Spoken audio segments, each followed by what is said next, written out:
Ashe, everyone. This is Innocence Smith, aka the Wellnez Witch, and coming to you today just to share the update that I promised you from my recent ayahuasca experience. So, how was that?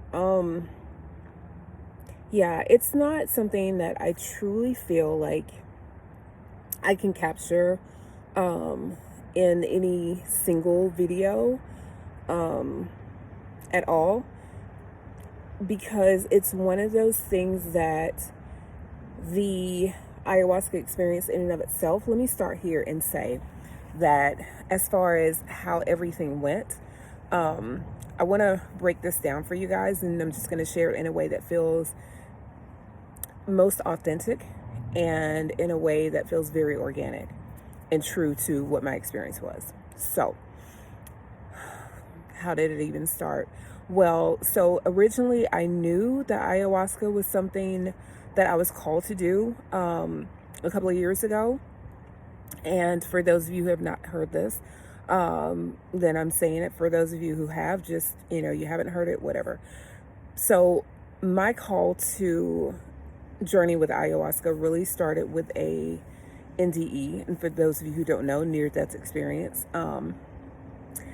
at the hands of someone who I very much trusted at the time. As a result of that, right?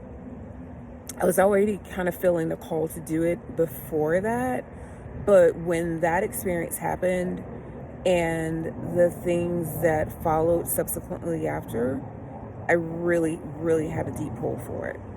So fast forward, I wanted to make sure that for me personally, doing an ayahuasca experience, it had to be something that I really felt like I resonated with the space that I was going to be going to. And I felt like I could trust the service providers, because it's not something that I take lightly. I don't think anyone should take this lightly. True, it is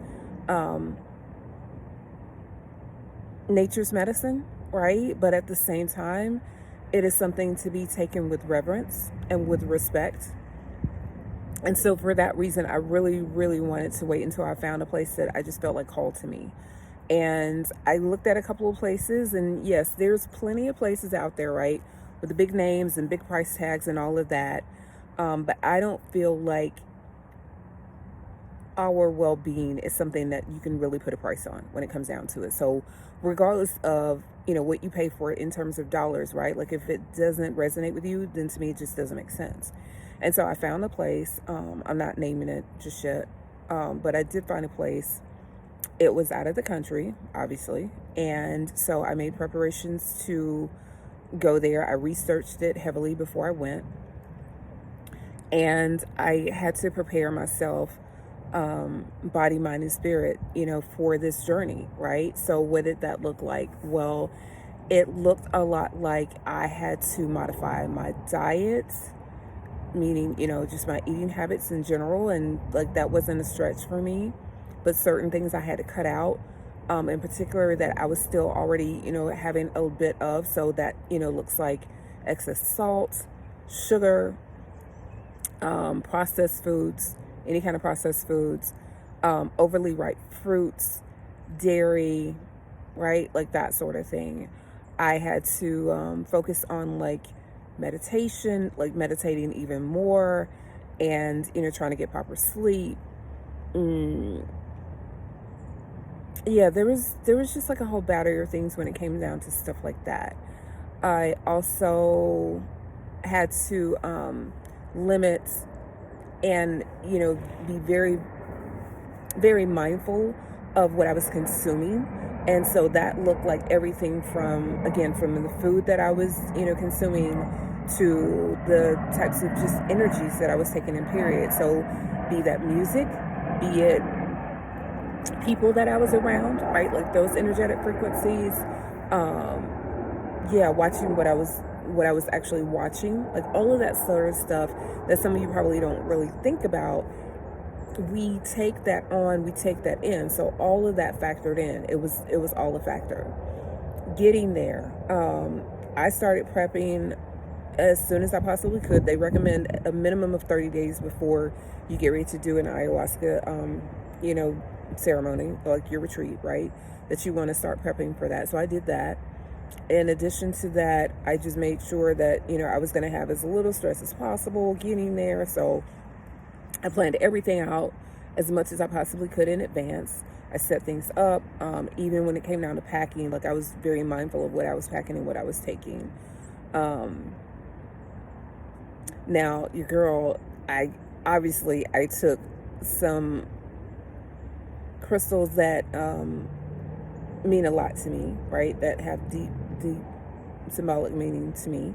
I also took a handful of tarot card decks with me, and yes, I took my Ouija board because I wasn't going to be there and not have my tools to practice with, also like in my prep time and in my downtime afterwards, like post ayahuasca.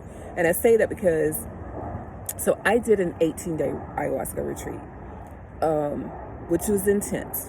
Trust me when I tell you that was super intense. A lot of people do an ayahuasca retreat. They might do like a weekend sort of thing.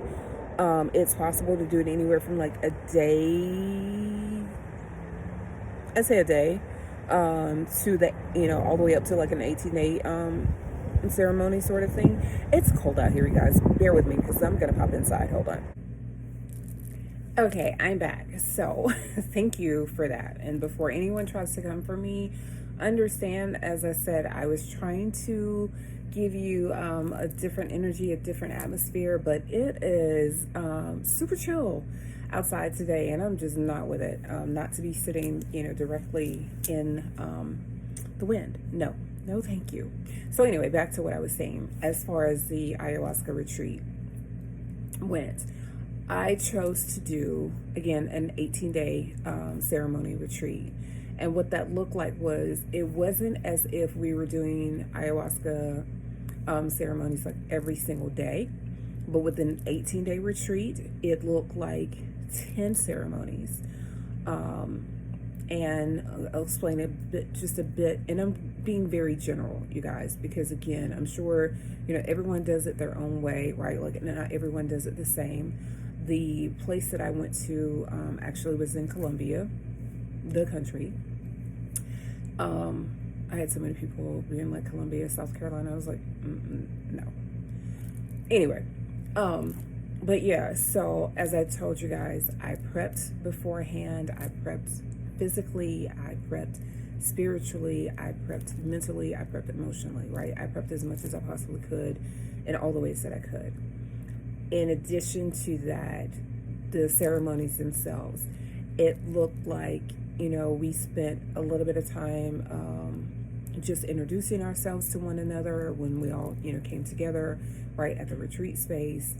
And we also took just a little bit of time to kind of like get acquainted with our surroundings and with the facilitators that were there, for us, helping to support us. Because no, you're not doing this alone, and you should not be doing this alone. The facilitators are immensely helpful, right? Because they're there to essentially watch over you physically and emotionally while you're going through this. And it may not, seem like it initially that it's a lot, but it can be a lot. Like, it really can be pretty intense, because I don't know what you heard, but I'm going to keep it real and let you know that, ayahuasca, when done right, will bring up just like this depth and this wealth of like emotions and feelings and sensations. And it can be extremely powerful. It can be possibly a little overwhelming, particularly if you're not prepared for it. So, again, as I said, it's not something to be taken lightly, right? It's something to be entered into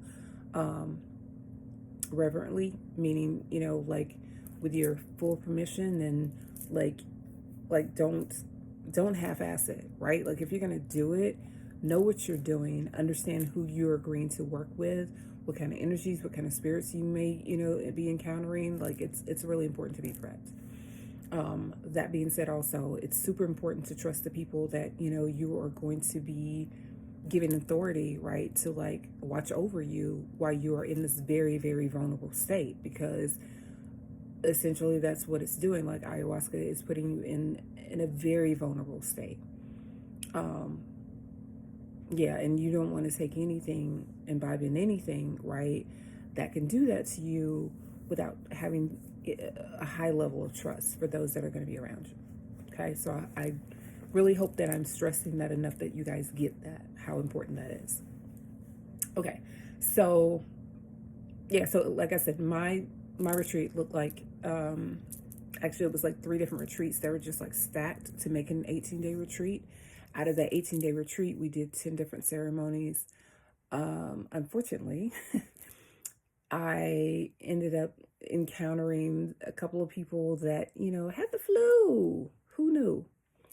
And all that I had done to prep myself to get there, right? And you're still susceptible, to like other little things. So I wound up catching the flu from who knows who, because there were several people that came down with it at the end, which was crazy. And so I actually missed a couple of ceremonies, and I'm just going to give you a synopsis of my experience overall, right? And then maybe like in future videos, I'll kind of like break it down a little bit more and go a little bit deeper, but I'm giving you a real gloss version right now. So generally speaking, let's just say it this way. When it started out, my experiences were extremely mild.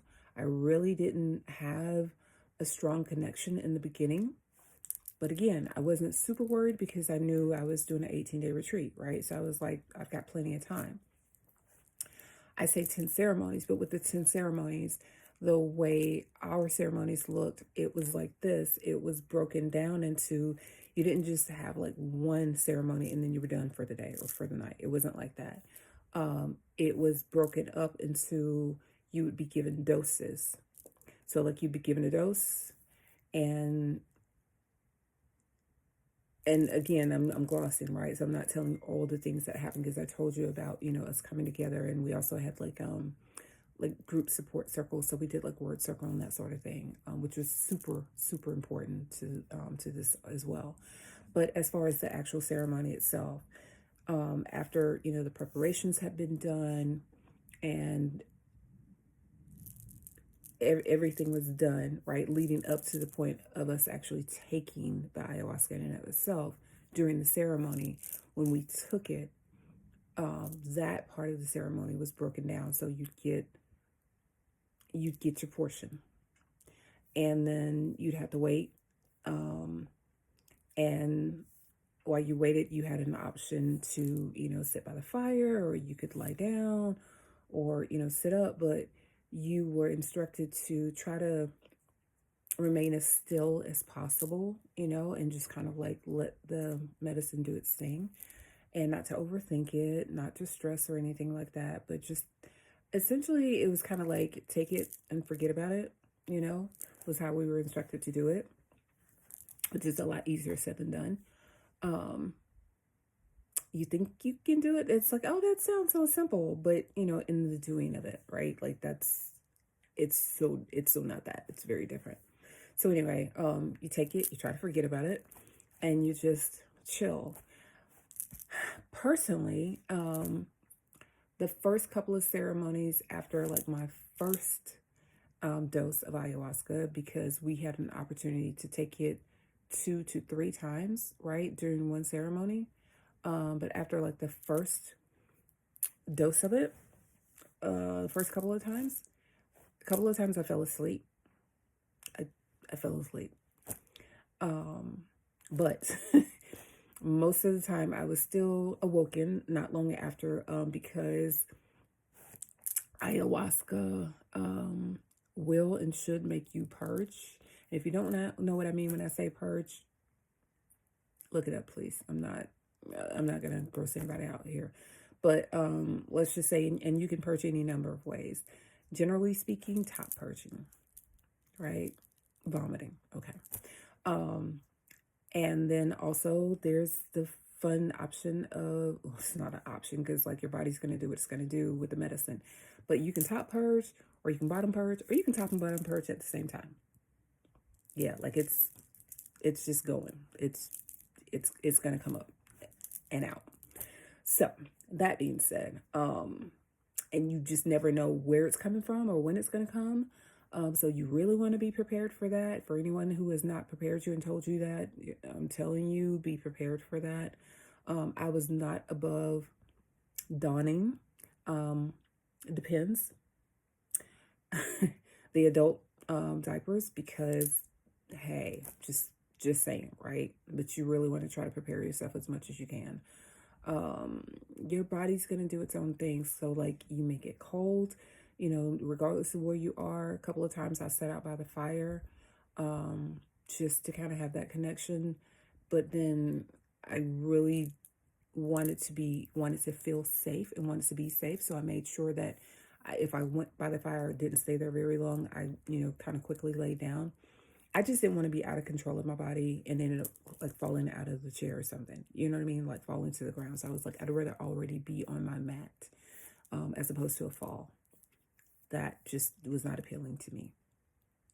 And there was a couple of times when I actually was able to take a second cup.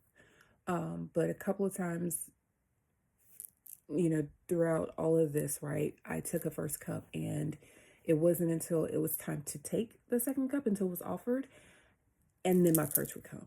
And it's like, when I tell you, like, the last thing you want to do is like drink anything else, or do you know what I mean? Like consume anything, like if you're in the middle of a purge, because it's just like, I can't do anything. Like when you have to purge, you have to purge. That's it.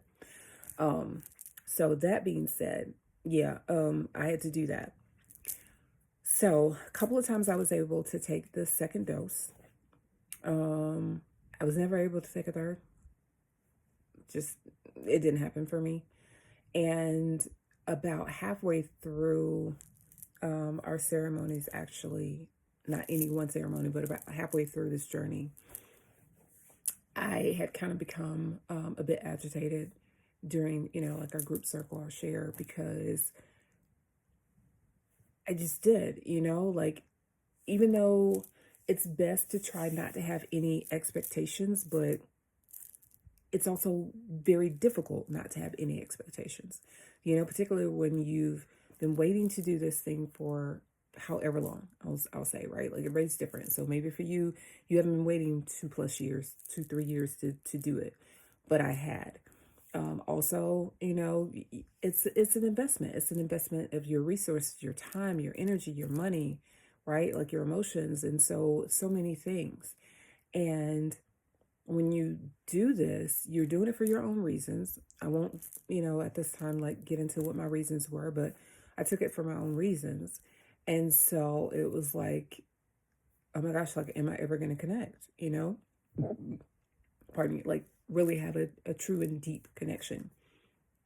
And I say this also because so many people around me, it seems like at times, honestly, almost everyone around me was like, oh my God, like I went to the stars and I went to the moon and that, and I'm exaggerating, but because I'm not going to share anyone's actual story here, right?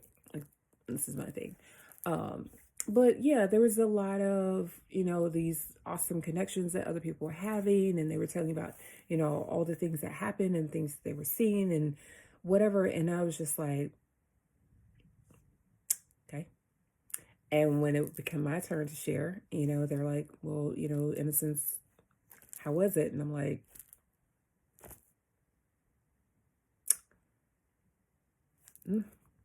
And they were like, well, did you connect? Like even the shaman, and the shaman always asked me, are you connecting? And I'm not going to lie. Do you know what I mean? When I was not having connection, I'm like, no, no. Or I would say if there was, right, I would like, I had a very, very mild connection, or I had nothing at all. Like there was really no in between for me when it came down to it, right? And again, this is in my beginning. Little to nothing. And you'll know if you're connecting. I'm just going to say it that way, right? I'm not going to tell you what you see, what you feel, what you experience. You will you will absolutely know if you are, and you will absolutely know if you're not. I also know that, this medicine works on a cellular, subcellular, submolecular level, right? Like it works in ways that we don't even know. But at the same time, like as far as like having some evidence of it, I was just like, So fast forward, eventually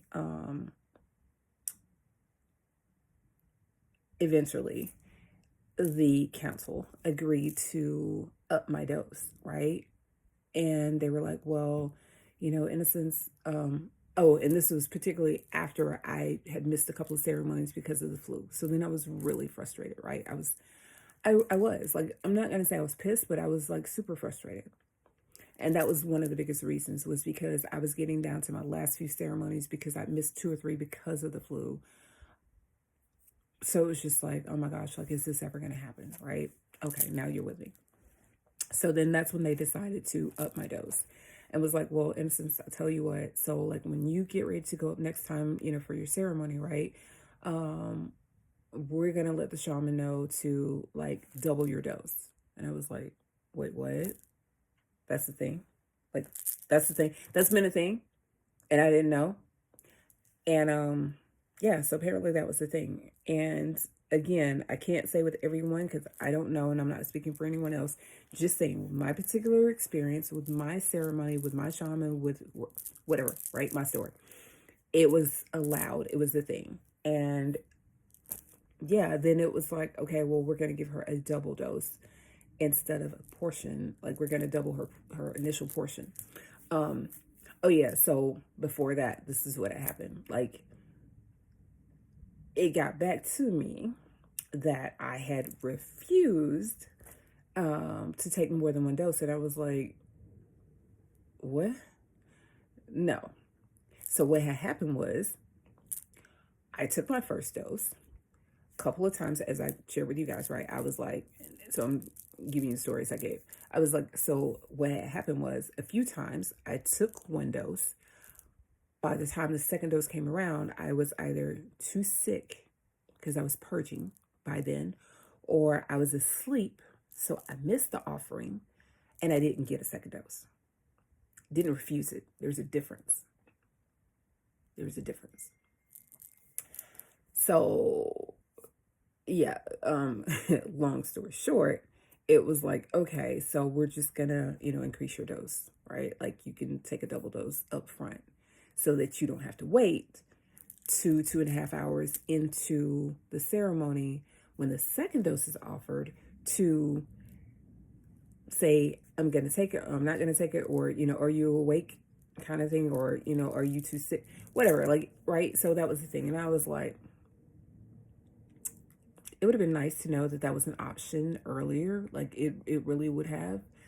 But I graciously took it and I said thank you. I also made it clear that I didn't appreciate the miscommunication, that I had refused anything, because I'm like, why would I come here? You know what I mean? And like, why would I invest? Why would I invest my time, my energy, my money, my resources, right? Like, why would I be here if I wasn't going to go for it? And if I couldn't go for it, there's a difference. And even if I had just said, you know what, like, I don't want any more, like, that was my prerogative, but I never just said, oh, you know what, I'm just not going to take it, because I always had a reason. So when I got to the point where I was finally offered my double dose, that made like all the difference. For me personally, I'm just going to tell you guys, I feel like my hair is going flat as we speak. What is happening? Anyway, yeah, so like that was the thing, right? My double dose made like all the difference. And that was great because I knew that I was connecting when I started connecting with the double dose. And yeah, it happened. And I connected, like fully connected, I'd say twice, like in my last 2 ceremonies was when I had like my most profound connections, period. And in addition to that, it kind of overall just felt like it made it all worth it. I'm not gonna lie. because I knew for me personally, I had gone with so much in my bag, guys. Like, you have no idea. It's just like so much. And trigger warning for those of you who are easily triggered. Just go ahead and put this out there. As we're talking about ayahuasca and, and whatnot, right? I want to be clear about this, and I want to also give you an opportunity to, pause or excuse yourself, or, take a break if you can't handle the things that I'm going to be talking about. So I'm not going to dive too deep into this, but let's just say wounding, right? So this is your warning.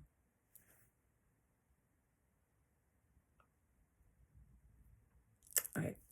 Okay, so for the rest of you, part of really what led me to go into this, right, was like even before my near-death experience, there had been, just like decades of sexual abuse, sexual trauma, sexual wounding, physical abuse, mental abuse, emotional abuse. Yeah, like just a lot. I mean, you know what I mean? Like pretty much everything that you can imagine. Everything from your life being threatened at the hands of your significant other. And being violated against your consent.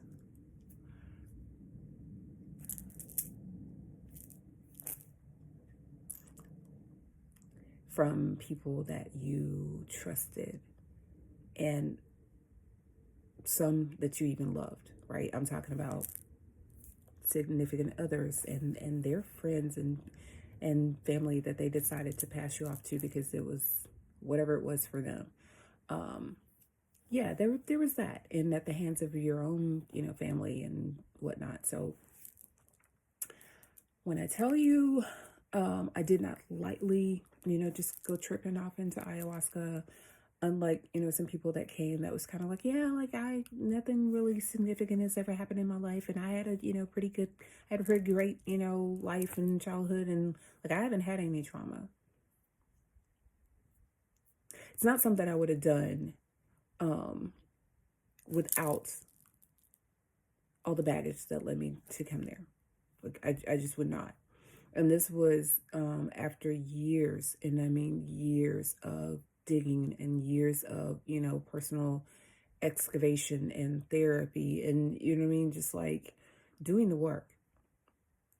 Because when I tell you guys this, and I'll share, this part of my story so that, for those of you who are new to me, and those of you who know me, to expect this, but like, it's been rough, you guys. I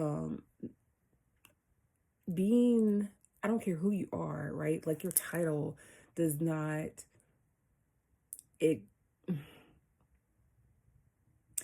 does not exempt you from some very real things that happen in life. At least mine has not. And anyone who, very much feels led or feels called to, like energy work, period, or like, spiritual work, working with others, who, let's just say, who has been chosen. Most of you know that, our backgrounds are pretty fraught with a lot of things. Do you know what I mean? Personally, as I've shared with you guys, I've had multiple attempts on my life from exes, from a husband or two even. Thanks for that. From, from family members, just from, so-called friends, from guys that I was dating at the time, from, from girlfriends even. Just, so many people from so many walks of life, and it's been way too many for me to name for you. And I mean, again, like this has been for me personally since childhood, with that kind of trauma and abuse. Also, just in the past couple of years, I'd been in 2 back-to-back pretty horrific auto accidents that were not my fault. Like I was T-boned twice within a 3-month time period, totaled out both my cars, and left me to have multiple surgeries on my back and on my neck. So those sorts of things are what really, led me and what pushed me into doing ayahuasca when I did. And I will conclude with this and say that I am so grateful that I did. I'm so glad that I did. Overall, I feel like I had a beautiful experience, but my experience with ayahuasca was pretty much like the life experiences that led me to take ayahuasca in the first place, right? Like, it was nothing if not an eventful 18-day retreat for me. Oh, and that's another thing. So like I went a little early. I went before the retreat actually started, just to kind of give myself, time to get there, get acclimated, and not to, be there and be all tense about getting there late or something.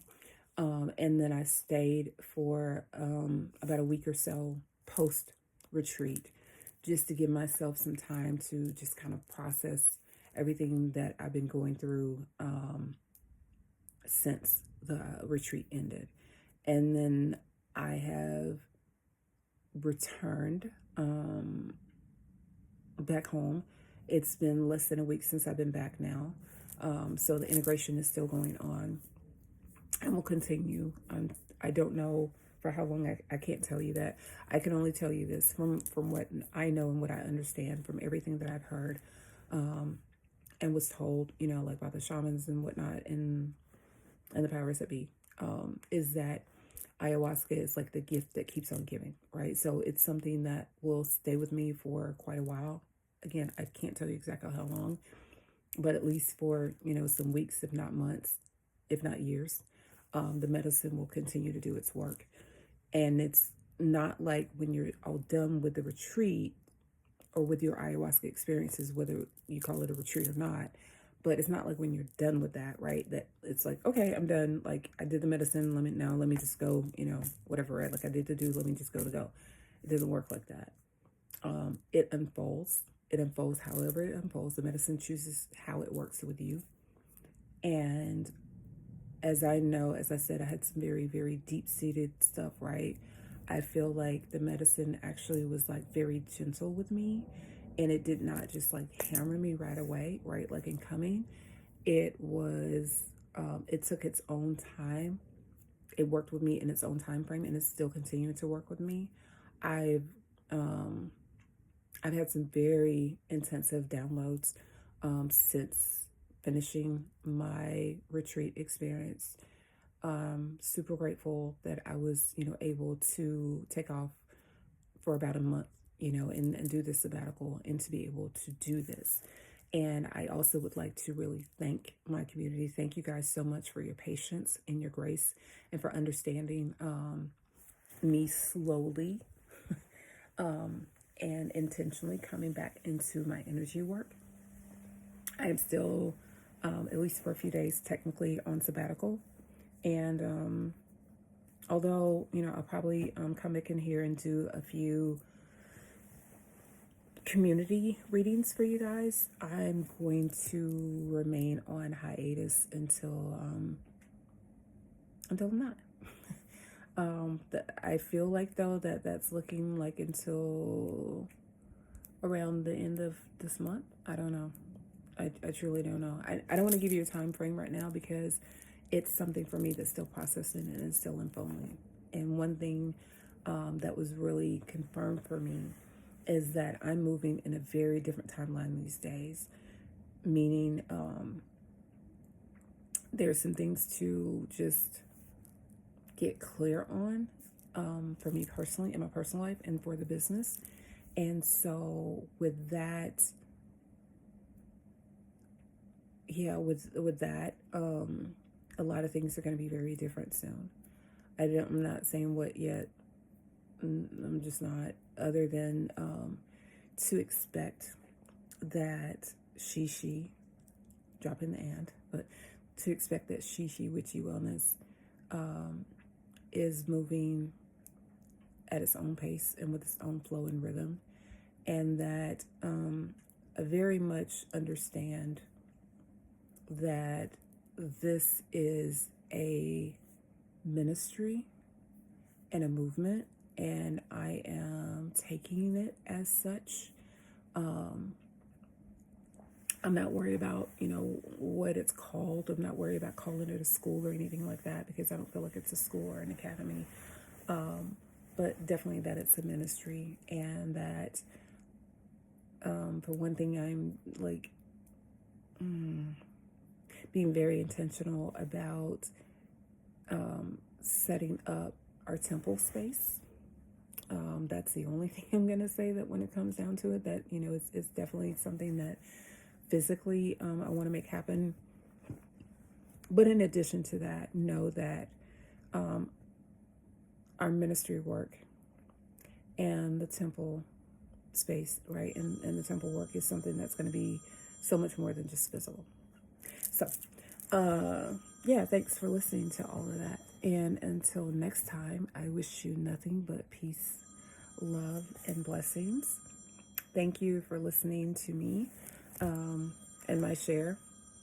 Of course, someone's calling now. Anyway, but thank you so much for listening to my story about my ayahuasca experience. And as I said, I will continue to share here and there with you guys about, what that was, what that looks like.